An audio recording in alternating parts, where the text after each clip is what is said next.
വാർത്തകളുടെ വിശദാംശങ്ങളിലേക്ക്. ഡോക്യുമെന്ററി വിവാദം അനാവശ്യമെന്ന് ശശി തരൂർ MP. പണ്ടുകാലത്ത് നടന്ന കാര്യങ്ങളെക്കുറിച്ച് മാത്രം സംസാരിച്ചിട്ട് കാര്യമില്ല. 20 വർഷം മുൻപുള്ള കാര്യങ്ങളാണ് ഇപ്പോൾ ഡോക്യുമെന്ററി ആക്കിയത്. സുപ്രീം കോടതി തന്നെ തീർപ്പാക്കിയതാണ് ഇക്കാര്യങ്ങളെല്ലാം.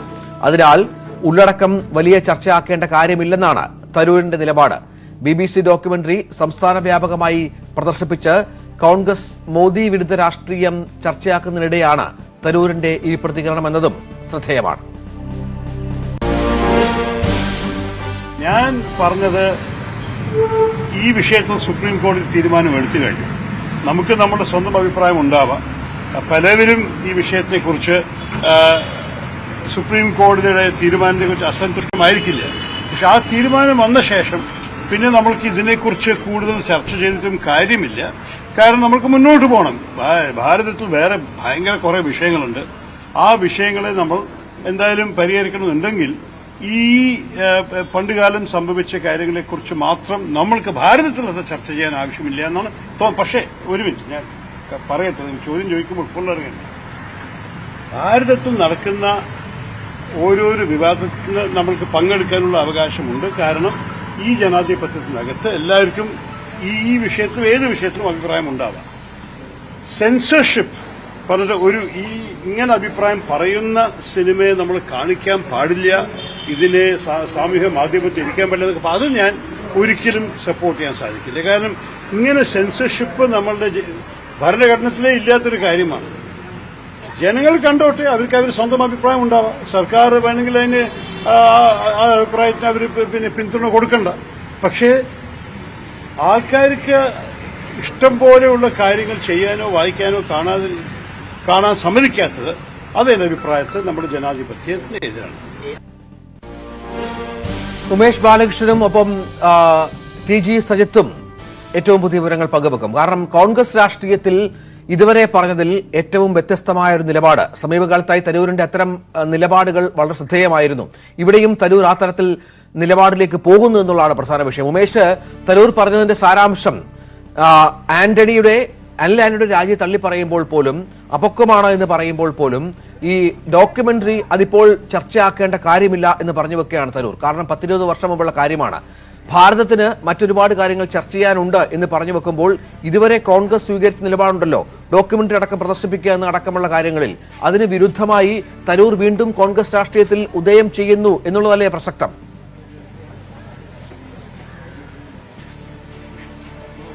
ഡോക്യുമെന്ററി പ്രദർശിപ്പിക്കുന്നതിനെ ശശി തരൂർ അനുകൂലിക്കുന്നുണ്ട്. കാരണം ഇത്തരത്തിൽ പ്രദർശന വിലക്ക് അല്ലെങ്കിൽ അഭിപ്രായ സ്വാതന്ത്ര്യത്തിനെതിരെ കേന്ദ്ര സർക്കാർ നിലപാടെടുത്തതിന് എതിരായിട്ടാണ് കോൺഗ്രസ് ഇത്തരമൊരു ഡോക്യുമെന്ററികൾ പ്രദർശിപ്പിക്കാനുള്ള നിർദ്ദേശം നൽകിയിരിക്കുന്നത്. പക്ഷേ ശശി തരൂർ കോൺഗ്രസ് നിലപാടിന് വിരുദ്ധമായി സ്വീകരിച്ചിരിക്കുന്നത് ഈ ഡോക്യുമെന്ററിയുടെ കണ്ടന്റുമായി ബന്ധപ്പെട്ടാണ്. 20 വർഷം മുൻപ് ഗുജറാത്തിൽ നടന്ന വംശഗതിയും തുടർ ചലനങ്ങളും ആണ് ഡോക്യുമെന്ററി ചർച്ച ചെയ്യുന്നത്. അത് 20 വർഷം മുൻപുള്ള കാര്യമാണ്. അതുമായി ബന്ധപ്പെട്ടുള്ള ചർച്ചകൾ ഇപ്പോൾ നടത്തിയിട്ട് കാര്യമില്ല. ഇപ്പോൾ അതിന് വിരുദ്ധമായി അല്ലെങ്കിൽ അതുമായി ബന്ധപ്പെട്ടല്ലാത്ത നിരവധി കാര്യങ്ങൾ ഈ കാലഘട്ടത്തിൽ നടക്കുന്നുണ്ട്. ആ വിഷയങ്ങളാണ് ഇപ്പോൾ ചർച്ച ചെയ്യേണ്ടത്. അല്ലാതെ സുപ്രീം കോടതി തീർപ്പാക്കിയ വിഷയമായതുകൊണ്ട് തന്നെ അതിന് എത്ര ചർച്ച ചെയ്തിട്ടും കാര്യമില്ല എന്നാണ് ശശി തരൂർ ഈ വിഷയത്തിൽ നിലപാടായി സ്വീകരിക്കുന്നത്. മറ്റൊരു നിലപാടും അദ്ദേഹം സ്വീകരിക്കുന്നുണ്ട്. അത് എംബസിക്കെതിരെയാണ്. സത്യത്തിൽ BBC ഇത്തരമൊരു ഡോക്യുമെന്ററി പ്രക്ഷേപണം ചെയ്യുന്നത് അല്ലെങ്കിൽ നിർമ്മിച്ചത് എന്ന് പറയുന്നത് എംബസി നടത്തിയ അന്വേഷണത്തിന്റെ റിപ്പോർട്ടിന്റെ അടിസ്ഥാനത്തിലാണ് എന്നാണ് BBC അവകാശപ്പെടുന്നത്. പക്ഷേ എംബസി സാധാരണഗതിയിൽ ഇത്തരം അന്വേഷണങ്ങൾ, ഒരു രാജ്യത്ത് ഒരു എംബസി സ്ഥാപിക്കപ്പെടുമ്പോൾ ആ സ്ഥാപിക്കപ്പെടുന്ന എംബസിയുടെ ലക്ഷ്യം എന്ന് പറയുന്നത് അവരുടെ പൗരന്മാരുടെ ക്ഷേമമാണ്. അവരുടെ പൗരന്മാർക്ക് എന്തെങ്കിലും ബുദ്ധിമുട്ടുണ്ടാണെങ്കിൽ അത് പരിഹരിക്കാൻ വേണ്ടിയാണ്. അല്ലാതെ ആ രാജ്യത്ത് നടക്കുന്ന മറ്റു വിഷയങ്ങൾ അവ സാധാരണഗതിയിൽ ഒരു എംബസിയും പഠിക്കാറോ അത് അന്വേഷണം നടത്താറോ ഇല്ല. പക്ഷേ ഇവിടെ അത്തരമൊരു അന്വേഷണം നടത്തി എന്ന് പറയുന്നു. പക്ഷെ അത് ശരിയായ രീതിയല്ല എന്ന് ശശി തരൂർ പറഞ്ഞു വെക്കുന്നു. ഒപ്പം ഇന്ത്യയും സമാനമായ രീതിയിൽ മറ്റ് രാജ്യങ്ങളുടെ ആഭ്യന്തര പ്രശ്നങ്ങളിൽ ഇടപെട്ടിട്ടുണ്ട്. പക്ഷെ അതൊന്നും ശരിയായ രീതിയല്ല എന്നും ശശി തരൂർ പറയുന്നു. എന്തായാലും ദേശീയ തലത്തിൽ തന്നെ ഈ ഡോക്യുമെന്ററിയുടെ കണ്ടന്റുമായി ബന്ധപ്പെട്ട് വ്യത്യസ്ത നിലപാട് രാഹുൽ ഗാന്ധി അടക്കം വ്യക്തമാക്കി കഴിഞ്ഞിരുന്നു. ഇത്തരത്തിൽ അത് ഓരോ കാലഘട്ടം കഴിയുമ്പോഴും ഇതൊരു നരഹത്യയാണ് അല്ലെങ്കിൽ വംശഹത്യയാണ് നടത്തിയത്. അതുകൊണ്ട് തന്നെ പല കാലഘട്ടത്തിലും ഇതുമായി ബന്ധപ്പെട്ട പുതിയ വെളിപ്പെടുത്തലുകൾ വന്നുകൊണ്ടേയിരിക്കും. അതിനെ സ്വാഗതം ചെയ്യുന്ന നിലപാടാണ് ദേശീയ നേതൃത്വം സ്വീകരിച്ചത്. പക്ഷേ അതിന് വിരുദ്ധമായ നിലപാട് ശശി തരൂർ സ്വീകരിച്ചിരിക്കുന്നു.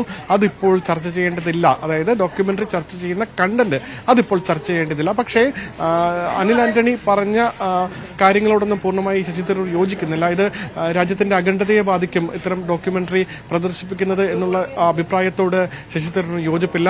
രാജ്യത്തിന്റെ അഖണ്ഡതയൊന്നും അങ്ങനെ ബാധിക്കില്ല. അഭിപ്രായ സ്വാതന്ത്ര്യം നിലനിൽക്കേണ്ടതാണ്. അഭിപ്രായ സ്വാതന്ത്ര്യത്തിനെതിരായി ഇത്തരത്തിൽ ബാൻ ചെയ്യുമ്പോൾ ഇത്തരം പ്രദർശനങ്ങൾ ഉണ്ടാകും. പക്ഷേ അതിന്റെ കണ്ടന്റുമായി ബന്ധപ്പെട്ടുള്ള ചർച്ചകൾ ഇപ്പോൾ നടത്തേണ്ടതില്ല എന്നാണ് ശശി തരൂർ വ്യക്തമാക്കുന്നത്. രഞ്ജിത്ത്, സജിത്ത് കൂടിയുണ്ട്. സജിത്ത്, ഇവിടെ സമീപകാലത്ത് കോൺഗ്രസ് ഉയർത്തിയ പല വിഷയങ്ങളും തരൂർ വ്യത്യസ്ത നിലപാട് സംസ്ഥാന രാഷ്ട്രീയത്തിൽ സ്വീകരിച്ചിരുന്നു. അത് വളരെ പ്രസക്തമാണ്. അവിടെയാണ് ഈ സംസ്ഥാന നേതൃത്വവും തരൂരുമായുള്ള ഒരുപാട് അഭിപ്രായ വ്യത്യാസങ്ങൾക്കിടയാക്കിയത്. ഇവിടെ ദേശീയ തലത്തിൽ ഈ വിഷയത്തിൽ കോൺഗ്രസ് ശക്തമായ നിലപാട് സ്വീകരിക്കുന്നു. ഡോക്യുമെന്ററി പല സ്ഥലങ്ങളിൽ പ്രദർശിപ്പിക്കുന്നു. ഡോക്യുമെന്ററിയുമായി ബന്ധപ്പെട്ട് അത് പ്രസക്തമായ വിഷയമാണെന്ന് പറഞ്ഞു വെക്കുന്നു. അവിടെയാണ് തരൂർ ഇത്തരത്തിലൊരു വ്യത്യസ്ത നിലപാടുമായി രംഗത്ത് വരുന്നത്. എന്താണ് തരൂരിന്റെ ലക്ഷ്യം? കോൺഗ്രസ് അണികൾക്കിടയിൽ ഇത്തരം പരാമർശങ്ങൾ വലിയ ആശയക്കുഴപ്പമുണ്ടാക്കുന്ന സാഹചര്യം ഉരുത്തിരിഞ്ഞു വരുന്നൊരു പശ്ചാത്തലം കൂടെയില്ലേ? രഞ്ജിത്ത്, തീർച്ചയായും തരൂരിന്റെ നിലപാട് വളരെ പ്രസക്തമാണ്. കാരണം അനിൽ ആന്റണിയുടെ പ്രസ്താവനയ്ക്ക് പിന്തുണയില്ല എന്ന് പറയുമ്പോഴും തരൂർ നടത്തിയ പ്രസ്താവനയ്ക്ക് മറ്റൊരു രാഷ്ട്രീയ പശ്ചാത്തലം കൂടി ഉണ്ട് എന്നതാണ് വസ്തുത. കാരണം 20 വർഷം മുമ്പുള്ള വിവാദങ്ങളാണ്. സുപ്രീം കോടതി തീർപ്പ് പറഞ്ഞതാണ്. ഇനി അതിൽ ചർച്ച വേണ്ടതാണ് തരൂർ പറയുന്നത്. പക്ഷേ സംസ്ഥാന കോൺഗ്രസ് നേതൃത്വമാവട്ടെ ഈ ഡോക്യുമെന്ററി ചൂണ്ടിക്കാട്ടിക്കൊണ്ട് കൂടുതൽ പ്രദർശനവും കൂടുതൽ ചർച്ചയും നടത്താൻ സംസ്ഥാന കോൺഗ്രസ് നേതൃത്വം വലിയൊരു ക്യാമ്പയിൻ തന്നെ പ്രഖ്യാപിച്ചിട്ടുണ്ട്. ഇവിടെയാണ് തരൂർ പറയുന്നത് ഈ വിഷയത്തിൽ ഇനി ചർച്ച വേണ്ട, അത് അപക്വമാണ്, അതിൻ്റെ ആവശ്യമില്ല എന്ന നിലപാടെടുക്കുന്നത്. സ്വാഭാവികമായും വ്യത്യസ്ത നിലപാടാണ് ശശി തരൂരിൻ്റേത് എന്ന കാര്യത്തിൽ വളരെ വ്യക്തതയുണ്ട്. അതേസമയം ഇതിൽ BBC-ക്ക് ഇത്തരമൊരു ഡോക്യുമെന്ററി പുറത്തിറക്കാനുള്ള അധികാരമുണ്ട്. ആ നിലപാടിലൊന്നും BJP നിലപാടിനോട് ചേർന്ന് പോകുന്നതല്ല തരൂരിൻ്റെ വാക്കുകൾ. പക്ഷേ കോൺഗ്രസ് പൊതുവിൽ ഈ വിഷയത്തിൽ, ഈ വിവാദത്തിൽ ഇതിന്റെ രാഷ്ട്രീയ സാധ്യത ഉപയോഗപ്പെടുത്താൻ തീരുമാനിച്ച നിലപാടിൽ നിന്ന് വ്യത്യസ്തമാണ് തരൂരിന്റെ വാക്കുകൾ എന്നത് വളരെ പ്രസക്തമാണ്. അത് സ്വാഭാവികമായും ദേശീയ തലത്തിലടക്കം വലിയ ചർച്ചയ്ക്കിടവെക്കുമെന്നതും വ്യക്തമാണ്. അല്ല, അവിടെ കോൺഗ്രസ് മുന്നോട്ട് വെക്കുന്ന നിരവധിയായ കാര്യങ്ങളിൽ തരൂർ വിമർശനം നടത്തുന്നുണ്ട്. കാരണം ഒരുപാട് കാര്യങ്ങൾ ചർച്ച ചെയ്യാൻ നമുക്ക് ബാക്കിയുണ്ട് രാജ്യത്ത്. അതിലേക്കൊന്നും ചർച്ചകൾ തന്റെ പാർട്ടി കൊണ്ടുപോകുന്നില്ല. ഈ ഡോക്യുമെന്ററിയുമായി ബന്ധപ്പെട്ട വിഷയങ്ങൾ വന്നപ്പോൾ അതിൽ കയറി പിടിക്കുന്നു, അത് വലിയ ചർച്ചയാക്കുന്നു എന്ന് പറയുമ്പോൾ കോൺഗ്രസിന്റെ ഇപ്പോഴുള്ള രാഷ്ട്രീയമായ അവരുടെ നീക്കങ്ങൾ, അവരുടെ ചർച്ചകൾ, അവരുടെ നിലപാടുകളെയൊക്കെ ചോദ്യം ചെയ്യുന്ന ഒരു പ്രസ്താവനയായി കൂടി അത് മാറുകയാണ്. തീർച്ചയായും അതങ്ങനെ വരുന്നു എന്നാണ് പ്രസക്തം. മറ്റൊന്നുകൂടി ഉള്ളത്, അതിൻ്റെ കോൺഗ്രസ് ദേശീയ തലത്തിൽ ഈ ഡോക്യുമെന്ററി ചൂണ്ടിക്കാട്ടിക്കുറിച്ചുകൊണ്ടുള്ള ഒരു വലിയ ക്യാമ്പയിൻ പ്രഖ്യാപനമൊന്നും നടത്തിയിട്ടില്ല. പക്ഷേ സംസ്ഥാനത്ത് അതല്ല സാഹചര്യം. കേരളത്തിലെ യൂത്ത് കോൺഗ്രസിന്റെ നേതൃത്വമാവട്ടെ, കോൺഗ്രസിന്റെ നേതൃത്വമാവട്ടെ, ഇവർ ഇന്നലെ തന്നെ പ്രസ്താവന ഇറക്കുകയും വിവിധയിടങ്ങളിൽ വലിയ പ്രദർശന പരിപാടികൾ പ്രഖ്യാപിക്കുകയും ഈ BBC-യുടെ ഡോക്യുമെന്ററിയുടെ ഉള്ളടക്കം പരമാവധി ചർച്ചയാക്കുക, അതിൻ്റെ രാഷ്ട്രീയ സാധ്യത പ്രയോജനപ്പെടുത്തുക എന്ന നീക്കം പ്രഖ്യാപിച്ചതാണ്. പക്ഷേ അതിൽ നിന്ന് വ്യത്യസ്തമാണ് തരൂരിന്റെ നിലപാട് എന്നത് പ്രസക്തമാണ്. അതായത് ഈ വിഷയത്തിൽ ഇനി ഒരു ചർച്ച വേണ്ട, സുപ്രീം കോടതി തീർപ്പ് കൽപ്പിച്ച വിഷയത്തിൽ ചർച്ച നടക്കുന്നത് അപക്വം എന്നതാണ് തരൂർ എടുത്ത നിലപാട്. 20 വർഷം മുമ്പുള്ള വിഷയമാണ്, മറ്റു വിഷയങ്ങൾ ചർച്ച ചെയ്യാനുണ്ട് എന്നതാണ് തരൂർ പറയുന്നത്. സ്വാഭാവികമായും ശശി തരൂരാണ് ഇത് പറഞ്ഞിരിക്കുന്നത്. അദ്ദേഹത്തിന് ദേശീയ മുഖമുണ്ട്. സ്വാഭാവികമായും അതിൽ വലിയ ചർച്ചകൾക്ക് ഇടവെക്കുകയും ചെയ്യും. അതാണ് തരൂർ ഈ വിഷയത്തിൽ എടുത്തിരിക്കുന്നത്. കേരളത്തിൽ ഈ വിഷയം ഇത്ര വലിയ ചർച്ചയാണെങ്കിൽ പോലും ഇത് ഈ തരത്തിൽ ചർച്ചയാവുന്നത് BJP-ക്ക് ദേശീയ തലത്തിൽ വലിയ മൈലേജ് ഉണ്ടാക്കുമെന്ന് ചിന്തിക്കുന്നവരുമുണ്ട്, അത്തരത്തിലുള്ള നിരീക്ഷകരുമുണ്ട്. കാരണം ഈ വിഷയത്തിൽ അഭിപ്രായം പറഞ്ഞിരിക്കുന്നത്, നിലപാടെടുത്തിരിക്കുന്നത് BBC-ആണ്. ബ്രിട്ടനുമായി ബന്ധപ്പെട്ട വിഷയമാണ്. ഇന്ന് ഗവർണർ പറഞ്ഞു വെച്ച പ്രധാനപ്പെട്ട കാര്യമുണ്ട്. G20 തലവനായി ഇന്ത്യയെ തിരഞ്ഞെടുത്ത പശ്ചാത്തലം കൂടി കൂട്ടി വായിക്കണമെന്ന്. അങ്ങനെ ദേശീയ തലത്തിൽ BJP ആ തരത്തിൽ ചർച്ചയാക്കുന്നതിന്റെ അപകടം കൂടി തരൂർ മനസ്സിലാക്കുന്നുണ്ട് എന്ന് വേണം കരുതാൻ. അങ്ങനെ ഒരു വിശാല അർത്ഥത്തിലുള്ള രാഷ്ട്രീയം വേണമെങ്കിൽ നമുക്ക് അതിൻ്റെ അകത്ത് പറയാവുന്നതാണ്. കാരണം ഈ ചർച്ചകൾ ഫലത്തിൽ ഗുണം ചെയ്യുക BJP-ക്കാണ് എന്ന ചില രാഷ്ട്രീയ വിശകലനങ്ങൾ പുറത്തു വരുന്നുണ്ട്. സ്വാഭാവികമായും ആ സാധ്യത തിരിച്ചറിഞ്ഞുകൊണ്ട് BJP-ക്ക് ഒരു ആയുധം നൽകേണ്ടതില്ല എന്നൊരു നിലപാട് ഒരു വിശാല അർത്ഥത്തിൽ ശശി തരൂർ സ്വീകരിച്ചതാവാം.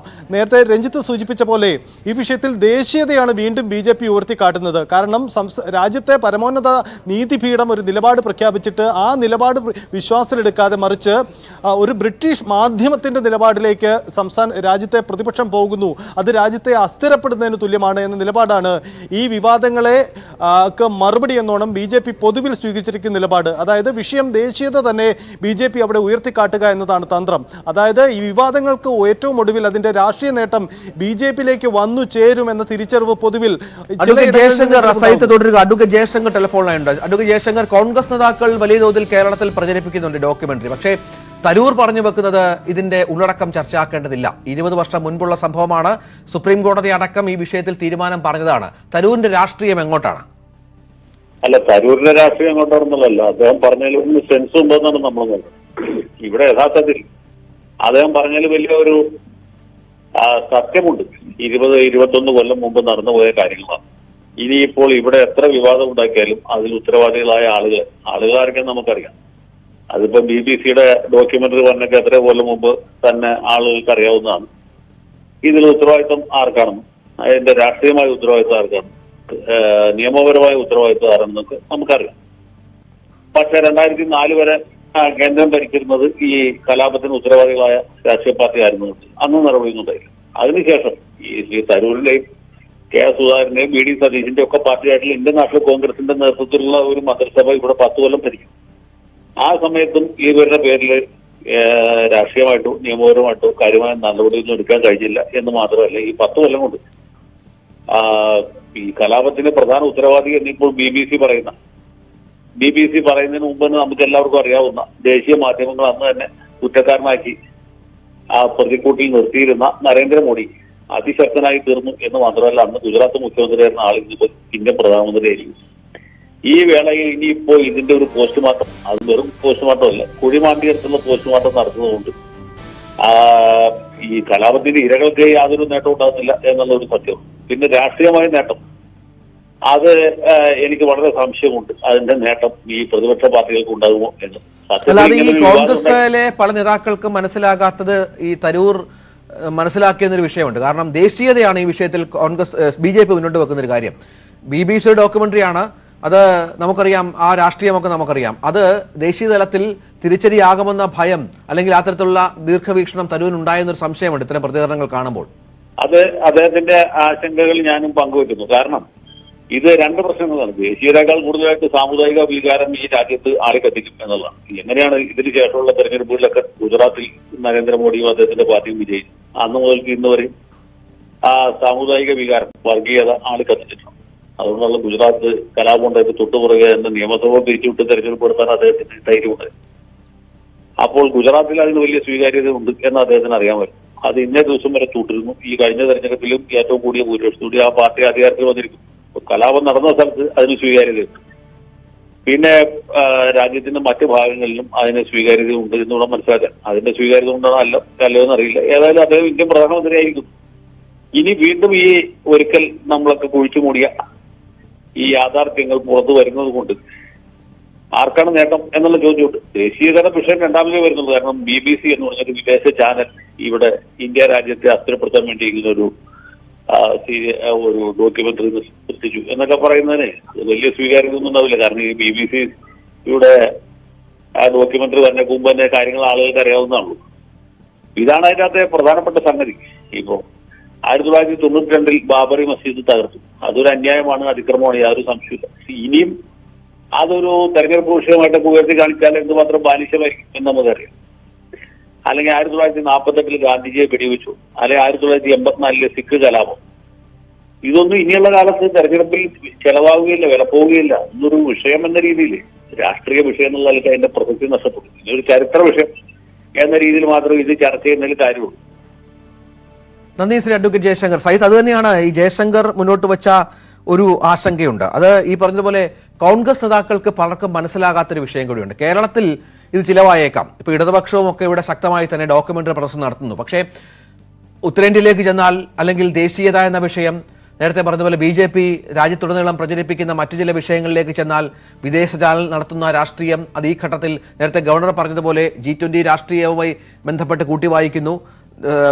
അന്താരാഷ്ട്ര തലത്തിൽ ഇന്ത്യക്ക് ലഭിച്ച വലിയൊരു കരുത്തുണ്ട്, അത് ഇകഴ്ത്തിക്കാട്ടാനുള്ള ശ്രമങ്ങൾ നടത്തുന്നു എന്നൊക്കെ പറഞ്ഞ് വലിയ പ്രചരണം രാജ്യവ്യാപകം നടത്തിയാൽ കോൺഗ്രസ്സുകാർ ഇതിനെ എങ്ങനെ പ്രതിരോധിക്കുമെന്നതും വലിയ ആശങ്കയായി ആ പാർട്ടിക്കുള്ളിലുള്ളവർ തന്നെ പറയുന്നുണ്ട്. അത് മുൻകൂട്ടി മനസ്സിലാക്കിയായിരിക്കും ഒരുപക്ഷെ തരൂർ ഈ നിലപാടിലേക്ക് പോയത്.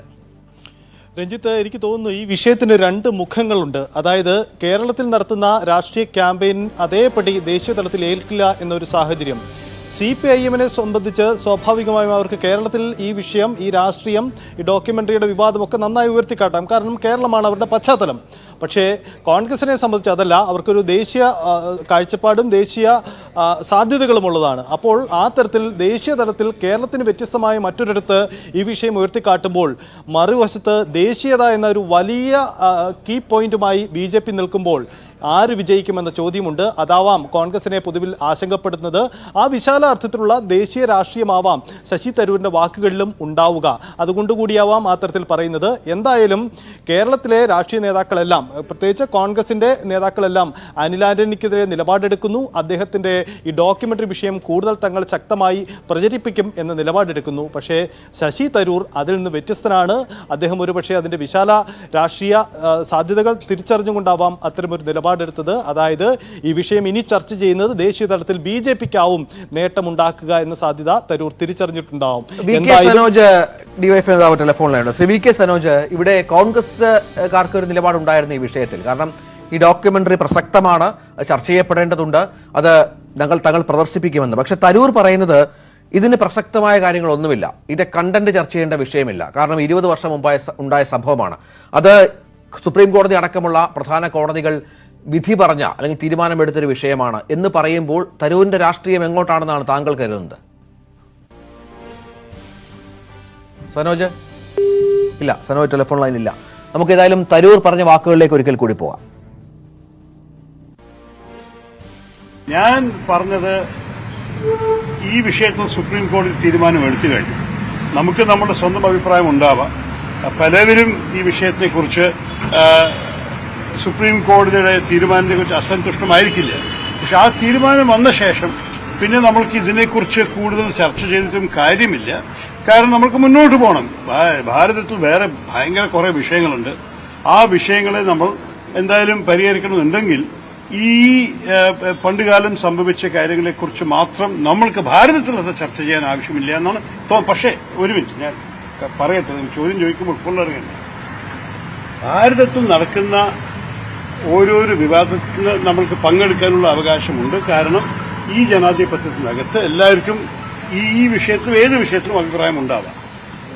സെൻസർഷിപ്പ് പറഞ്ഞിട്ട് ഇങ്ങനെ അഭിപ്രായം പറയുന്ന സിനിമയെ നമ്മൾ കാണിക്കാൻ പാടില്ല, ഇതിനെ സാമൂഹ്യ മാധ്യമത്തിൽ ഇരിക്കാൻ പാടില്ല. അപ്പൊ അത് ഞാൻ ഒരിക്കലും സപ്പോർട്ട് ചെയ്യാൻ സാധിക്കില്ല. കാരണം ഇങ്ങനെ സെൻസർഷിപ്പ് നമ്മളുടെ ഭരണഘടനത്തിലേ ഇല്ലാത്തൊരു കാര്യമാണ്. ജനങ്ങൾ കണ്ടോട്ടെ, അവർക്ക് അവർ സ്വന്തം അഭിപ്രായം ഉണ്ടാവാം. സർക്കാർ വേണമെങ്കിൽ അതിന് ആ അഭിപ്രായത്തിന് അവർ പിന്നെ പിന്തുണ കൊടുക്കണ്ട. പക്ഷേ ആൾക്കാർക്ക് ഇഷ്ടം പോലെയുള്ള കാര്യങ്ങൾ ചെയ്യാനോ വായിക്കാനോ കാണാൻ സമ്മതിക്കാത്തത് അതെന്റെ അഭിപ്രായത്തിൽ നമ്മുടെ ജനാധിപത്യത്തിന് എതിരാണ്. അതായത് പാർട്ടി നിലപാട് തരൂർ തള്ളുന്നു എന്നുള്ളതാണ്. കാരണം പാർട്ടിക്ക് കേരളത്തിലെങ്കിലും ഈ വിഷയവുമായി ബന്ധപ്പെട്ട് വലിയ പ്രചരണം ആവശ്യമായിരുന്നു. ഇടതുപക്ഷം വിഷയം ഏറ്റെടുക്കുന്നു, സംസ്ഥാനത്തുടനീളം ഡോക്യുമെന്ററി പ്രദർശിപ്പിക്കുന്നു, അതൊരു വൈകാരിക വിഷയമായി അവർ എടുക്കുന്നു, മുദ്രാവാക്യം വിളികൾ നടത്തുന്നു, മോദിയുടെ കോലം കത്തിക്കുന്നു. അവിടെയാണ് ഇത്തരത്തിൽ കോൺഗ്രസിന് പിന്നോട്ട് പോകാൻ പറ്റ സാഹചര്യം ഒരുങ്ങുന്നത്. യൂത്ത് കോൺഗ്രസ് അടക്കം ഈ വിഷയത്തിൽ വലിയ പ്രതിരോധം, വലിയ സംവിധാനങ്ങൾ ഒരുക്കുന്ന പശ്ചാത്തലത്തിലാണ് പാർട്ടിയുടെ പ്രധാനപ്പെട്ട നേതാവായ 3 തവണ തിരുവനന്തപുരം MP ആയ ശശി തരൂർ വ്യത്യസ്തമായ നിലപാട് ഈ വിഷയത്തിൽ സ്വീകരിക്കുന്നത് എന്നുള്ളതാണ് ശ്രദ്ധേയം. നേരത്തെ നമുക്കറിയാം അനിൽ ആന്റണി, കോൺഗ്രസ് ദേശീയ നേതാവ് AK ആന്റണിയുടെ മകൻ, ഈ വിഷയത്തിൽ വ്യത്യസ്ത നിലപാട് സ്വീകരിച്ചിരുന്നു. ഏതാണ്ട് അതിനോട് ചേരുന്ന നിലപാടിലേക്ക് പോകുന്നു എന്നുള്ളതാണ്. കാരണം കണ്ടന്റ്, ഈ വിഷയത്തിലുള്ള കണ്ടന്റ് പ്രശ്നമാണ് എന്നുള്ളത് തന്നെയാണ് ഇരുവരും സ്വീകരിക്കുന്ന ഒരു നിലപാട്. അത് ഇപ്പോൾ ചർച്ചയാക്കേണ്ട കാര്യമില്ല എന്നും പറഞ്ഞു വെക്കുമ്പോൾ കോൺഗ്രസ് രാഷ്ട്രീയത്തിൽ വ്യത്യസ്ത ധ്രുവങ്ങളിലേക്ക്, വ്യത്യസ്ത വഴികളിലേക്ക് ഈ നേതാവ് മാറുന്നു. തരൂരിനെ പോലെ നേതാവ് മാറുന്നു. അതിന് പിന്തുണയുമായി അനിൽ ആന്റണിയുടെ ട്വീറ്റിൽ പോലും തരൂരിന് നന്ദി അറിയിച്ചാണ്. അപ്പോൾ ഏതാണ്ട് ഒരേ മനസ്സോടുകൂടി നീങ്ങുന്ന 2 പേർ എന്നുള്ളതാണ് പ്രധാനപ്പെട്ട വിവരം ഈ ഘട്ടത്തിൽ. ശ്രീ സണ്ണിക്കുട്ടി എബ്രഹാം ടെലിഫോണിലുണ്ട്. സണ്ണിക്കുട്ടി എബ്രഹാം, കോൺഗ്രസ് നേതാക്കൾക്ക് നേരത്തെ പറഞ്ഞ പോലെ വ്യത്യസ്തമായ നിലപാടുകൾ ഈ വിഷയത്തിലുണ്ട് തരൂരിനുമായി ബന്ധപ്പെട്ട്. തരൂര് അടപടലം ഇതിൽ നിന്ന് മാറുന്നു, കണ്ടന്റ് പ്രശ്നമാണ്, 20 വർഷം മുമ്പുള്ള സംഭവമാണ്, ചർച്ചയാക്കേണ്ട കാര്യമില്ല. ഒരുപാട് കാര്യങ്ങൾ ചർച്ചയാക്കേണ്ടതുണ്ട് എന്ന് പറയുമ്പോൾ കോൺഗ്രസിന് നൽകുന്നൊരു സന്ദേശമായി കൂടി കാണണ്ടേ അതിനെ? അല്ല, ഇന്നലെ രാഹുൽ ഗാന്ധി ഇതേപ്പറ്റി സംസാരിച്ചിട്ടുണ്ട്. അതാണ് കോൺഗ്രസിനുള്ള സന്ദേശം. അതായത് സത്യം എത്ര കാലം മൂടി വെച്ചാലും അത് 20 കൊല്ലമല്ല, 40 കൊല്ലമല്ല, 60 കൊല്ലമല്ല, എത്ര കാലം സത്യത്തെ നിങ്ങൾ അമർത്തി അല്ലെങ്കിൽ അത് മേഘവർദ്ധങ്ങൾക്ക് നടുവിൽ സൂക്ഷിച്ചു വെച്ചാലും അത് നാളെ തെളിഞ്ഞു വരും, സൂര്യനെ പോലെ തെളിഞ്ഞു വരും എന്ന് അദ്ദേഹം പറഞ്ഞല്ലോ. അതിന്റെ അർത്ഥം അതാണ് കോൺഗ്രസിന് പാർട്ടി, അദ്ദേഹം AICC പ്രസിഡന്റ് ഒന്നും ആയിരിക്കില്ല, പക്ഷെ അതാണ് കോൺഗ്രസ് ഇത് സംബന്ധിച്ച് നൽകുന്ന സന്ദേശം. അല്ലാതെ 20 കൊല്ലം മുമ്പ് നടന്ന കാര്യങ്ങൾ ചർച്ച ചെയ്യാണ്ട് ചർച്ച ചെയ്തേ പറ്റൂ. ഇന്ത്യയുടെ സ്വതന്ത്ര ഇന്ത്യയുടെ ചരിത്രത്തിലെ ഏറ്റവും ഹീനമായ ഒരു സംഭവവികാസങ്ങളെ കുറിച്ചാണ് നമ്മൾ ഈ ചർച്ച ചെയ്യുന്നത്. ആ ചർച്ച എന്നും ഉണ്ടാവും. അതിന് സുപ്രീം കോടതി അതിന്മേലൊരു തീരുമാനം എടുത്തത് കൊണ്ട് ആ ചർച്ച ഇല്ലാതെ പോകുന്നില്ല. അല്ല ശ്രീ സന്നികുമാർ, എന്റെ ചോദ്യം അതല്ല, അവിടെ തരൂരിന് എന്തുകൊണ്ട് അത് മനസ്സിലാകുന്നില്ല എന്നുള്ളതാണ്. അത് എന്നോടല്ല ചോദിക്കേണ്ടത്, അത് തരൂരിനോടാണ് ഞാൻ ചോദിക്കേണ്ടത്. ആ തരൂരിന്റെ അഭിപ്രായത്തോട് എനിക്ക് യോജിപ്പില്ല എന്നാണ് ഞാൻ വളരെ കൃത്യമായിട്ട് പറഞ്ഞത്. അങ്ങനെ അല്ല, 20 എത്ര വർഷമായാലും സ്വതന്ത്ര ഇന്ത്യയെ ഇപ്പോഴും വേദനിപ്പിച്ചുകൊണ്ടിരിക്കുന്ന സ്വതന്ത്രയുടെ ഹൃദയത്തിൽ നിന്ന് ഇപ്പോഴും രക്തം ഇറ്റിറ്റ് വീഴുക. നമ്മളതിനെ ഒരു പ്രോ മുസ്ലിം ആന്റി ഇതൊന്നുമല്ല. ഇന്ത്യയിലെ മനുഷ്യന്മാര് അവർക്ക് സംഭവിച്ച കാര്യങ്ങളെ കുറിച്ചാ അത് ചർച്ച ചെയ്തുകൊണ്ടേയിരിക്കും. അതുകൊണ്ടാണ് പറഞ്ഞത്, രാഹുൽ ഗാന്ധി പറഞ്ഞ സത്യം എത്ര ഒളിച്ചു വെച്ചാലും പുറത്തു വരും. അതാണ് അതിനുള്ള മറുപടി. ശ്രീ ശശി തരൂരിന് അദ്ദേഹം ഇന്നലെ തന്നെ മറുപടി കൊടുത്തിരിക്കുന്നു. അതാണ് ശരി. നന്ദി ശ്രീ സണ്ണിക്കുട്ടി എബ്രഹാം. ഇതുമായി ബന്ധപ്പെട്ട മറ്റു ചില വാർത്തകളിലേക്ക് കടന്നാൽ, ഡോക്യുമെന്ററി വിവാദത്തിൽ ഗൂഢാലോചന ആരോപിച്ച് governor Arif Mohammed Khan India G20 അധ്യക്ഷ പദവി ഏറ്റെടുത്തതിന് പിന്നാലെയാണ് വിവാദം. ഇന്ത്യ തകരുമെന്ന് പ്രതീക്ഷിച്ചിരുന്നവരാണ് പ്രചാരണത്തിന് പിന്നിൽ. രാജ്യത്തിന്റെ യശസ് കളങ്കപ്പെടുത്താനാണ് ശ്രമം. കേരളത്തിലടക്കം വിഷയത്തിൽ അമിത പ്രാധാന്യം നൽകുന്നത് അത്ഭുതപ്പെടുത്തുന്നുവെന്നും ഗവർണർ പറഞ്ഞു. I really wonder at this mind of our own people who are trying to attach more importance to opinion. Documentary is only a question of opinion. They are attaching more importance to the opinion of some foreign documentary makers, that to our old colonial masters, then giving importance to the verdict of the judiciary, the highest judiciary in India. I don't think this issue needs to be discussed anymore. It should be treated with the contempt it deserves. BBC documentary പ്രദർശനത്തെ എതിർത്ത് നടത്തിയ പ്രതിഷേധങ്ങൾക്കെതിരെ case. തിരുവനന്തപുരത്ത് മാനവീയം വീഥിയിലും പൂജപ്പുരയിലെയും പ്രതിഷേധങ്ങൾക്കെതിരെ കേസെടുത്തു. BJP Yuva Morcha നേതാക്കളെ പ്രതികളാക്കിയാണ് കേസെടുത്തത്. നിയമവിരുദ്ധ ഒത്തുകൂടൽ, സംഘർഷം തുടങ്ങിയ വകുപ്പുകൾ പ്രകാരമാണ് കേസ്. പ്രദർശനത്തിനെതിരെ കേസെടുക്കില്ല. ഡോക്യുമെന്ററി പ്രദർശനം നിരോധിച്ച് ഉത്തരവില്ലെന്നും പോലീസ് അറിയിച്ചു. വാർത്തകൾ തുടരുന്നു. ഡോക്യുമെന്ററി വിവാദത്തിൽ അനിൽ ആന്റണി കോൺഗ്രസിലെ സ്ഥാനങ്ങൾ രാജിവെച്ചു. ട്വിറ്ററിലൂടെയാണ് രാജി പ്രഖ്യാപനം നടത്തിയത്. BBCയുടെ ഡോക്യുമെന്ററി രാജ്യത്തിന്റെ പരമാധികാരത്തിനെതിരാണെന്ന നിലപാടിൽ ഉറച്ചു നിന്നുകൊണ്ടാണ് രാജ്യപ്രഖ്യാപനം. നേതൃത്വത്തിന് ചുറ്റുമുള്ള ഉപജാപക വൃന്ദം മാത്രമാണ് ശരിയുടെ മാനദണ്ഡമെന്നും കത്തിൽ വിമർശനമുണ്ട്. നിലപാടിൽ ഉറച്ചു നിൽക്കുന്നുവെന്നും ഏറെ ആലോചിച്ചെടുത്ത തീരുമാനമാണെന്നും അനിൽ ആന്റണി പ്രതികരിച്ചു.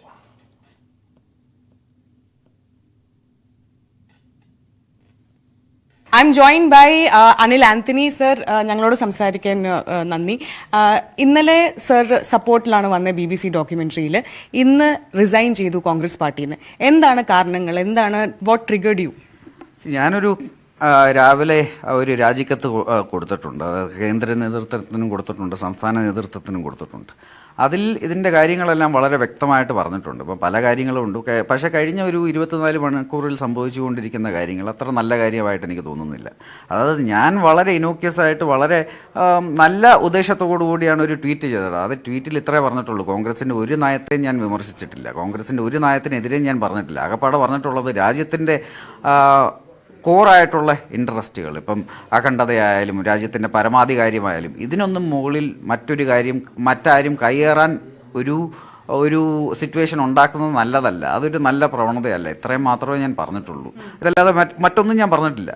പക്ഷേ ഇത് കഴിഞ്ഞ് ഞാൻ കണ്ടുകൊണ്ടിരിക്കുന്നത് ഇന്നത്തെ ഈ കോൺഗ്രസ് ഇത് വളരെ നിരാശാജനകമായ ഒരു എൻവയോൺമെൻ്റ് ആണ്. അതായത് പലയിടത്തുനിന്നും വിളിച്ചിട്ട് ആ ട്വീറ്റ് പിൻവലിക്കണം, അല്ലെങ്കിൽ ഈ ട്വീറ്റ് പറയാൻ പാടില്ലായിരുന്നു, അല്ലെങ്കിൽ ഇതിനെതിരെ ഞാൻ തിരുത്തി പറയണമെന്നെല്ലാം പറഞ്ഞ് ഒരുപാട് പേര് വിളിച്ചു. ഇന്ന് ഞാൻ പേരുകളൊന്നും പറയത്തില്ല, പക്ഷെ മറ്റൊരു സമയം ഞാൻ അതും ചിലപ്പോൾ ലീഡർഷിപ്പ് ആണോ സെൻട്രൽ ലീഡർഷിപ്പ് രണ്ടിടത്തുനിന്നും ഉണ്ട്.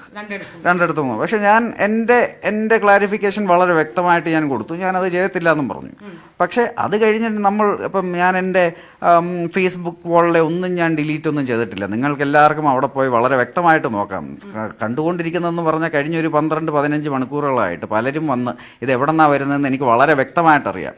വളരെ സംസ്കാരശൂന്യമായ ഭാഷയിൽ വളരെ അസഭ്യപരമായ ഒരുപാട് കാര്യങ്ങൾ ഒന്നൊന്നായി എഴുതുന്നു. അതുപോലെ കോളുകൾ വരുന്നു, വാട്സാപ്പ് മെസ്സേജുകൾ വരുന്നു. ഇതിൻ്റെ എല്ലാം പിന്നിൽ ആരാണെന്ന് എനിക്ക് വളരെ വ്യക്തമായിട്ടറിയാം. പക്ഷേ ഇങ്ങനെ ഇപ്പം ഇവർക്ക് ഇഷ്ടമില്ലാത്ത എന്തെങ്കിലും പറയുമ്പോഴത്തേനും ഇതുപോലെ തെറി വിളിച്ചും അസഭ്യം പറഞ്ഞും ഇങ്ങനത്തെ ഒരു സംസ്കാരശൂന്യമായ രീതിയിൽ ഇതുപോലെ ആൾക്കാരെ കൊണ്ടു നടക്കുന്ന ഒരു രീതിയിലേക്ക് ഈ കോൺഗ്രസ് പാർട്ടി അധപ്പതിച്ചു പോയതിൽ എനിക്കൊരു ഒരുപാട് വിഷമമുണ്ട്. അത് കാരണം ഇങ്ങനെ പല കാര്യങ്ങൾ കാരണമാണ് ഞാൻ ഇന്നത്തെ സാഹചര്യത്തിൽ ഞാൻ രാജിവെക്കുന്നതാണ് ഉചിതമെന്ന് വളരെ ബോധ്യത്തോടെ ഞാൻ രാജിവെക്കുന്നത്. കാര്യം ഞാൻ ഈ പാർട്ടിയിൽ പ്രവർത്തിച്ചു തുടങ്ങിയത് 3 വർഷം മുൻപാണ്. അതിനു മുൻപ് ഞാൻ 2017 ഗുജറാത്തിലാണ് ഞാൻ ആദ്യമായിട്ട് പ്രവർത്തിച്ച് തുടങ്ങിയത്. അത് ദേശീയ കോൺഗ്രസ് അധ്യക്ഷൻ സോണിയാഗാന്ധിജിയുടെ പൊളിറ്റിക്കൽ സെക്രട്ടറി അദ്ദേഹം നേരിട്ട് എന്നോട് പറഞ്ഞ കാരണമാണ് ഞാൻ 2017 ഗുജറാത്ത് തെരഞ്ഞെടുപ്പിൽ ഞാൻ പ്രവർത്തിച്ചു തുടങ്ങിയത്. അത് കഴിഞ്ഞ് 2019 ബഹുമാനീയനായ അന്നത്തെ KPCC പ്രസിഡന്റ് മുല്ലപ്പള്ളി രാമചന്ദ്രൻ സാറും അതുപോലെ ഡോക്ടർ ശശി തരൂരും അവർ പറഞ്ഞ കാരണമാണ് ഞാൻ പ്രവർത്തിച്ചു തുടങ്ങിയത്. അന്ന് നമ്മൾ ഇതിനകത്ത് വളരെ നല്ലൊരു സിസ്റ്റവും വളരെ നല്ല വർക്ക് എത്തിക്സും പ്രൊഫഷണലിസവും ഉള്ള ഒരു സിസ്റ്റം ഉണ്ടാക്കി. അത് ഇങ്ങനത്തെ ഒരു രീതിയിൽ അധപ്പതിച്ചു പോകലിലും എനിക്ക് ഒരുപാട് വിഷമമുണ്ട്. അച്ഛനെ അറിയിച്ചോ തീരുമാനം? ഞാൻ പറഞ്ഞിട്ടില്ല. എന്താണ് അച്ഛന് ഈ തീരുമാനത്തിൽ എന്തെങ്കിലും ഡിഫറൻസ് കാണുമോ?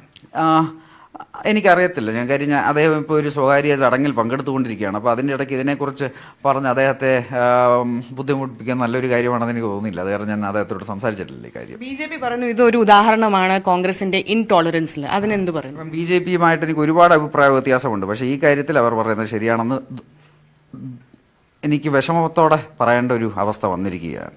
അവസാനത്തെ ഒരു ക്വസ്റ്റ്യൻ, നമ്മൾ കാണുന്ന ഇപ്പം പേരെടുക്കുമോ? സെൻട്രൽ ലീഡർഷിപ്പ് ആണോ അതോ സ്റ്റേറ്റ് ലീഡർഷിപ്പ് ആണോ?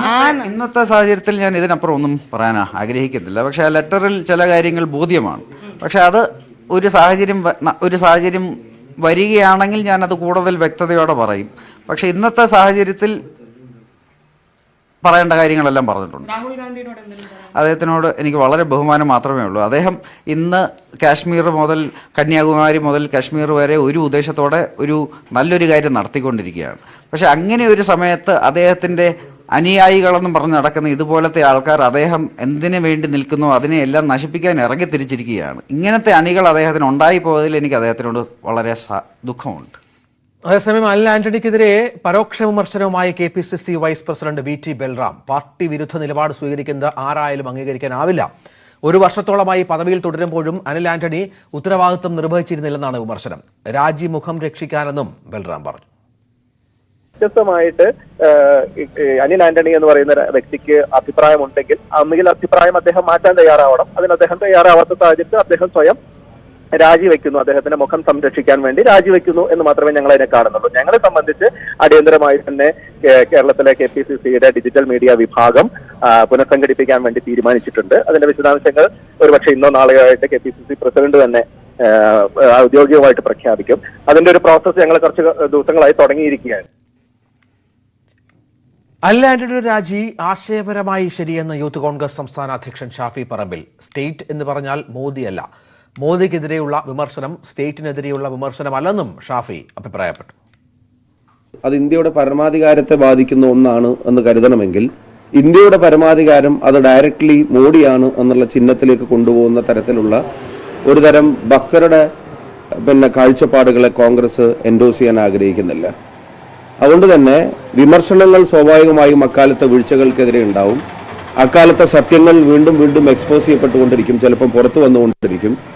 അത് വീണ്ടും പോരാടാനുള്ള മതേതര ഇന്ത്യയുടെ പൊരുതാനുള്ള രാജ്യത്തിന്റെ ഐക്യത്തിനും രാജ്യത്തിന്റെ നിലനിൽപ്പിനും വേണ്ടി ജനാധിപത്യ മതേതര മൂല്യങ്ങൾക്ക് വേണ്ടി പൊരുതാനുള്ള സ്ട്രെങ്താണ് എല്ലാവരിലും ഉണ്ടാക്കേണ്ടത്.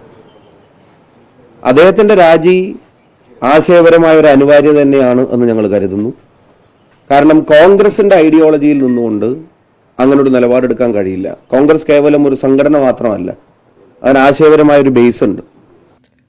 നേരത്തെ AK ആന്റണിയുടെ പ്രതികരണം മാധ്യമങ്ങൾ തേടിയിരുന്ന അദ്ദേഹം തിരുവല്ലയിൽ ഒരു സ്വകാര്യ പരിപാടിയിൽ പങ്കെടുക്കാൻ എത്തിയതായിരുന്നു. പക്ഷേ അദ്ദേഹം പ്രതികരിക്കാൻ, ഈ വിഷയത്തോട് സംസാരിക്കാൻ തയ്യാറായില്ല.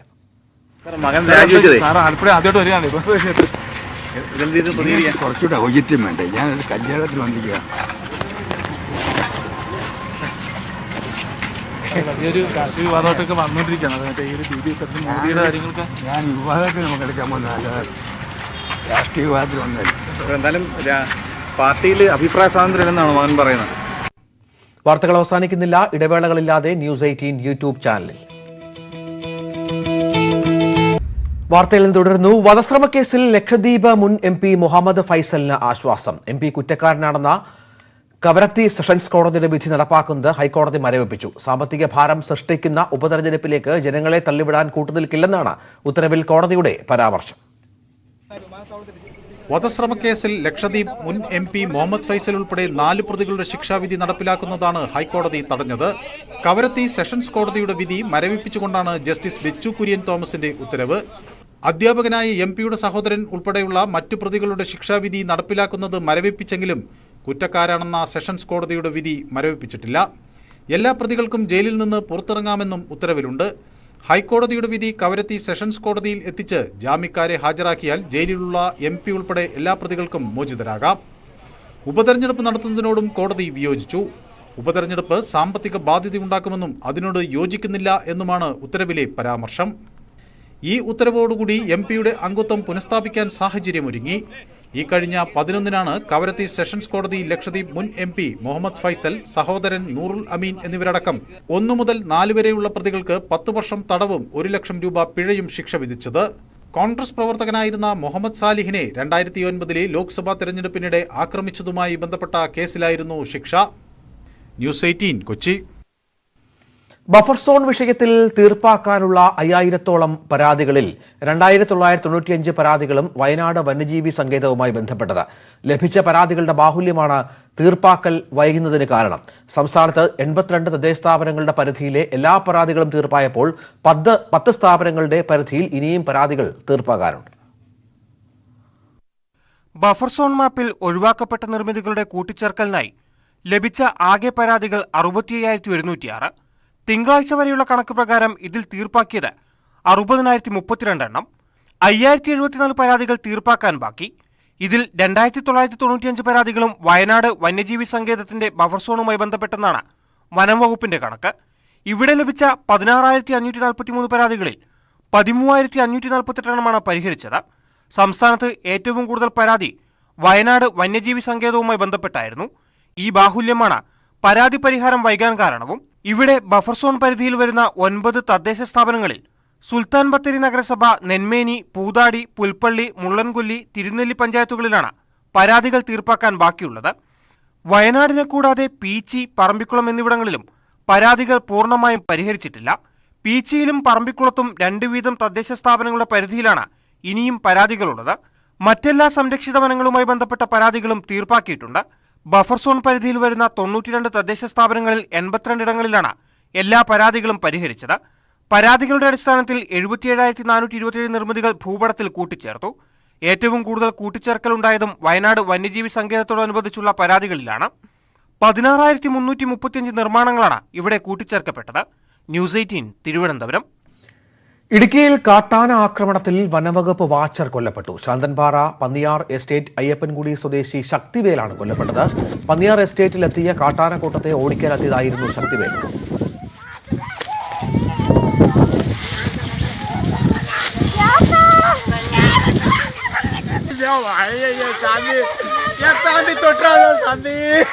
പ്രിൻസ് ചേരുന്നു. പ്രിൻസ്, എന്താണ് സംഭവിച്ചത്?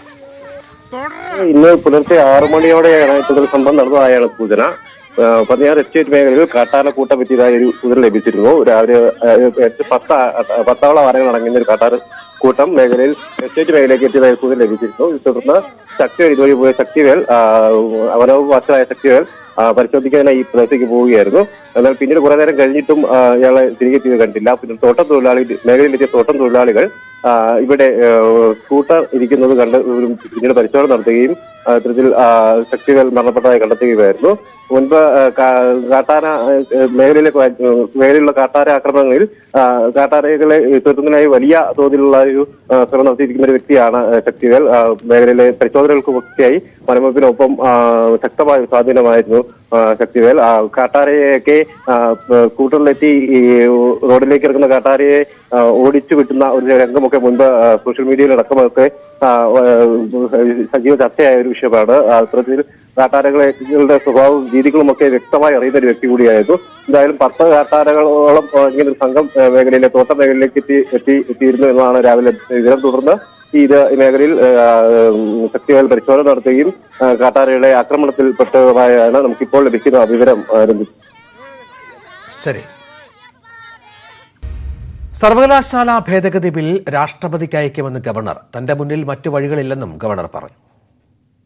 I am not challenging their authority. They have every right to change the law. But they will have to follow the procedure, and the procedure is that this must be done with the consultation of the central government. They can change the chancellor. It is up to them. For me, it is not an issue. But because it concerns the concurrent list, therefore I am duty bound to refer the matter for the consideration of the Honorable President. സംസ്ഥാന budget അവതരണത്തിന് ദിവസങ്ങൾ മാത്രം ബാക്കി നിൽക്കെ സർക്കാരിനെ പ്രതിരോധത്തിലാക്കാൻ ധവളപത്രം ഇറക്കാൻ UDF. ചരിത്രത്തിലെ വലിയ കടക്കണിയിലേക്ക് കേരളത്തെ തള്ളിവിട്ടത് സർക്കാരിന്റെ പിടിപ്പുകേടാണെന്ന ആക്ഷേപമായാവും ധവളപത്രം ഇറക്കുക. 28-ന് പ്രകാശനം നടക്കുമെന്നാണ് സൂചന. News 18 exclusive. GST നടപ്പിലാക്കി 5 വർഷം പിന്നിട്ടതോടെ കോമ്പൻസേഷൻ സെസ് എടുത്തു കളഞ്ഞതുവഴി 14% അധിക വരുമാനം കൂടി കണ്ടെത്തേണ്ട സാഹചര്യമാണ് സർക്കാരിനുള്ളത്. അതിനിടെയാണ് വലിഞ്ഞുമുറുക്കുന്ന ധനപ്രതിസന്ധി കൂടുതൽ തലവേദനയാകുന്നത്. വീണുകിട്ടിയ ആയുധം ഉപയോഗിച്ച് LDF സർക്കാരിനെ രാഷ്ട്രീയ പ്രഹരമേൽപ്പിക്കാനുള്ള നീക്കത്തിലാണ് പ്രതിപക്ഷം. ഇതിന്റെ ഭാഗമായാണ് ധവളപത്രമിറക്കാൻ തയ്യാറെടുക്കുന്നതെന്നാണ് സൂചന. 2020-ലും സമാനമായ രീതിയിൽ UDF ധവളപത്രം പുറത്തിറക്കിയിരുന്നു. നികുതി പിരിവ് എങ്ങനെ വർദ്ധിപ്പിക്കാം, പൊതുചെലവ് എങ്ങനെ ചുരുക്കാം തുടങ്ങിയതുമായി ബന്ധപ്പെട്ട നിർദ്ദേശങ്ങളായിരുന്നു അന്നത്തെ ധവളപത്രത്തിൽ ഉൾപ്പെട്ടിരുന്നത്. എന്നാൽ 2 വർഷത്തിനിപ്പുറവും ഈ നിർദ്ദേശങ്ങൾ നടപ്പിലാക്കാൻ സർക്കാർ തയ്യാറാകാതിരുന്നതാണ് ധനസ്ഥിതി കൂടുതൽ പരുങ്ങലിലാക്കിയതെന്ന വിമർശനമാണ് ധവളപത്രത്തിലൂടെ UDF ലക്ഷ്യം വെക്കുന്നത്. ധനകാര്യ രംഗത്തും ആസൂത്രണ രംഗത്തും അനുഭവപരിചയമുണ്ടായിരുന്ന വിദഗ്ധരുടെ നിർദ്ദേശങ്ങൾ കൂടി കണക്കിലെടുത്താണ് പ്രതിപക്ഷ നീക്കം. CP ജോൺ ചെയർമാനായ ഫിനാൻസ് ആൻഡ് പ്ലാനിംഗ് സബ് കമ്മിറ്റിയുടെ നേതൃത്വത്തിലാണ് ധനസ്ഥിതി സംബന്ധിച്ച ധവളപത്രം തയ്യാറാക്കുന്നത്. സർക്കാരിനെതിരായ കുറ്റപത്രമെന്ന പ്രചരണവുമായാകും ബജറ്റിന് മുന്നോടിയായി UDFന്റെ ധവളപത്രം പുറത്തിറങ്ങുക. തിരുവനന്തപുരത്ത് നിന്ന് ഡാൻ കുര്യൻ, ന്യൂസ് 18. CPM കൌൺസിലറുടെ വാഹനത്തിലെ ലഹരിക്കടത്ത് കേസിൽ ഷാനവാസിന് കുരുക്കുമുറുകുന്നു. സുപ്രധാന തെളിവുകൾ ലഭിച്ചെന്ന് അന്വേഷണ സംഘം സ്ഥിരീകരിക്കുന്നു. ഷാനവാസിനെ വിളിച്ചുവരുത്തി ഡിവൈഎസ്പി ചോദ്യം ചെയ്തു. ആരോപണങ്ങൾ നിഷേധിച്ചാണ് ഷാനവാസിന്റെ മൊഴി. ഏരിയ കമ്മിറ്റി അംഗം എന്ന നിലയിൽ പലരും തന്നെ ബന്ധപ്പെട്ടിരിക്കാമെന്ന് ഷാനവാസ് പറഞ്ഞു. റിപ്പബ്ലിക് ദിന ആഘോഷങ്ങളിൽ പങ്കെടുക്കാൻ ഈജിപ്ഷ്യൻ പ്രസിഡന്റ് ഇന്ത്യയിലെത്തി. റിപ്പബ്ലിക് ദിനത്തിന് മുഖ്യാതിഥിയായി എത്തുന്ന ആദ്യ ഈജിപ്ഷ്യൻ പ്രസിഡന്റ് കൂടിയാണ് അബ്ദുൽ ഫത്താഹ് അൽ സിസി. പ്രധാനമന്ത്രി നരേന്ദ്രമോദിയുമായി ഇദ്ദേഹം ഇരു രാജ്യങ്ങളെ സംബന്ധിക്കുന്ന വിഷയങ്ങൾ ചർച്ച ചെയ്യും. വിദേശകാര്യമന്ത്രി S ജയശങ്കറുമായും കൂടിക്കാഴ്ചയുണ്ട്. ഇന്ത്യ വ്യവസായ പ്രമുഖരുടെ സംഘവും ഈജിപ്ഷ്യൻ പ്രസിഡന്റിനെ നേരിൽ കാണും. രാഷ്ട്രപതി ദ്രൗപദി മുർമു ഒരുക്കുന്ന പ്രത്യേക വിരുന്നിലും പ്രസിഡന്റ് പങ്കെടുക്കും. പിട്ടാപ്പള്ളി ഏജൻസീസിന്റെ 63ാമത് ഷോറൂം കോഴിക്കോട് കൊയിലാണ്ടിയിൽ പ്രവർത്തനം ആരംഭിച്ചു. 63ാമത് showroom panchayat president Sheeba MK ഉദ്ഘാടനം ചെയ്തു. പുതിയ ഷോറൂമിന്റെ ഉദ്ഘാടനത്തോടനുബന്ധിച്ച് ഗൃഹോപകരണങ്ങൾ വാങ്ങുമ്പോൾ 60% വരെ വിലക്കിറവ് ലഭിക്കും. പ്രമുഖ ബ്രാൻഡുകളായ വിവോ, ഒപ്പോ, സാംസങ്, റിയൽമി തുടങ്ങിയ മൊബൈൽ ഫോണുകൾക്ക് വമ്പിച്ച വിലക്കിറവും EMI സൗകര്യവുമുണ്ട്. വീടിനും ഓഫീസിനും അനുയോജ്യമായ എല്ലാ പ്രമുഖ ബ്രാൻഡുകളിൽ ഉള്ള ഗൃഹോപകരണങ്ങളുടെയും വിപുലമായ ശേഖരം ഇവിടെയുണ്ട്. കഴിഞ്ഞ 34 വർഷമായി പ്രവർത്തിക്കുന്ന പിട്ടാപ്പള്ളിൽ ഗ്രൂപ്പിന് 63 ഷോറൂമുകൾ കേരളത്തിലുണ്ട്. Pittappillil group managing director Peter Paul, director Kiran Varghese, AJ Thankachan തുടങ്ങിയവർ സംസാരിച്ചു. തിരുവനന്തപുരം കിംസ് ഹെൽത്തിന്റെ അത്യാധുനിക സൗകര്യങ്ങളോടുകൂടി നിർമ്മിച്ച ഈസ്റ്റ് ബ്ലോക്ക് കേന്ദ്രമന്ത്രി V മുരളീധരൻ ഉദ്ഘാടനം ചെയ്തു. കരൾ, വൃക്ക, പാൻക്രിയാസ് തുടങ്ങി എല്ലാ അവയവമാറ്റ ശസ്ത്രക്രിയകളുടെയും കേന്ദ്രമായിരിക്കും പുതിയ ബ്ലോക്ക്. 10 നിലകളിലായി 4.6 ലക്ഷം ചതുരശ്ര അടിയിൽ 300 കോടി രൂപ ചെലവിലാണ് പുതിയ ബ്ലോക്ക് ഒരുക്കിയിരിക്കുന്നത്. ആരോഗ്യമന്ത്രി വീണ ജോർജ്, MLA-മാരായ Kadakampally Surendran, Ramesh Chennithala, KIMS health chairman and director doctor MA Sahadulla, executive director EM Najeeb എന്നിവരും ചടങ്ങിൽ പങ്കാളികളായി.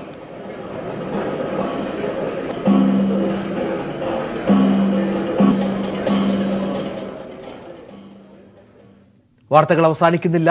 ഇടവേളകളില്ലാതെ ന്യൂസ് 18 യൂട്യൂബ് ചാനൽ.